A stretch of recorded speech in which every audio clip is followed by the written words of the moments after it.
Hello guys, welcome back to my new video. आज का video में स्वागत है आप लोग मेरे यूट्यूब चैनल पर। आज बात करने वाले हैं खेसारी लाल यादव के बारे में कि खेसारी लाल का न्यू सॉन्ग रिलीज हो चुका है, पावर स्टार खेसारी लाल।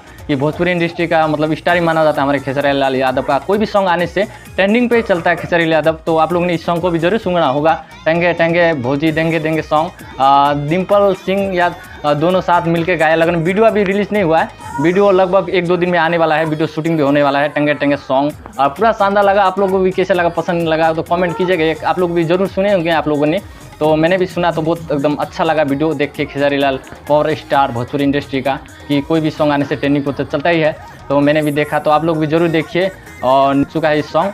तो गाइस आज के लिए इतना ही कहना चाहूँगा। वीडियो पसंद आए तो एक प्यारा सा लाइक कर दीजिएगा। चैनल पर न्यू हो तो सब्सक्राइब कर दीजिए। तब तक के लिए बाय, नेक्स्ट वीडियो में मिलेंगे।